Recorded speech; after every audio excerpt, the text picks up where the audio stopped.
ನೀವು ರೈಸ್ ಅನ್ನ ತಗೊಳ್ಳಿ. ಸೊ ಆ ರೈಸ್ ಕ್ರೇವಿಂಗ್ಸ್ ಏನಿದೆ ಅದನ್ನ ಆದಷ್ಟು ಹಿಡ್ದಿಟ್ಕೋಬೇಕು. ಸೊ ನನ್ಗೆ ಇದು ದೊಡ್ಡ ಟಾಸ್ಕ್ ಅಂತಾನೆ ಹೇಳ್ಬೇಕು. ಸೊ ನಾನು ತುಂಬಾನೇ ಡಿಪೆಂಡ್ ಆಗಿದ್ದೀನಿ ರೈಸ್ ಮೇಲೆ.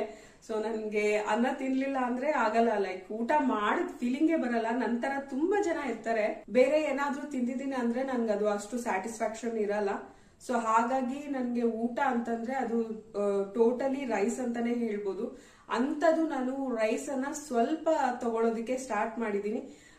ಫಸ್ಟ್ ಅಲ್ಲಿ ಸ್ವಲ್ಪ ತಗೊಳೋದಿಕ್ಕೆ ಸ್ಟಾರ್ಟ್ ಮಾಡಿದೆ. ಯಾಕಂತಂದ್ರೆ ದಿಢೀರ್ ಅಂತ ನಾನು ರೈಸ್ ಅನ್ನ ಸ್ಕಿಪ್ ಮಾಡಿದೀನಿ ಅಂತಂದ್ರೆ ನನ್ಗೆ ಅನ್ಈಸಿಯಾಗಿ ಫೀಲ್ ಆಗುತ್ತೆ. ಲೈಕ್ ಏನೋ ಒಂಥರ ಲೈಕ್ ಹೆಡ್ ಏಕ್ ಬರೋದು ಈ ತರದೆಲ್ಲ ಆಗ್ತಿರುತ್ತೆ. ಫಸ್ಟ್ 2 days ಅಲ್ಲಿ ಈ ತರ ಆಗುತ್ತೆ. ಆಮೇಲೆ ನಿಮ್ಗೆ ಅದು ಲೈಕ್ ಅಭ್ಯಾಸ ಆಗ್ಬಿಡುತ್ತೆ. ಸೊ ಹಾಗಾಗಿ ನೀವು ಫಸ್ಟ್ ಒಂದು 2 days ರೈಸ್ ಅನ್ನ ತಗೊಳ್ಳಿ. ಬಟ್ ತಗೊಳ್ಳೋ ಅಂತ ಕ್ವಾಂಟಿಟಿ ಏನಿದೆ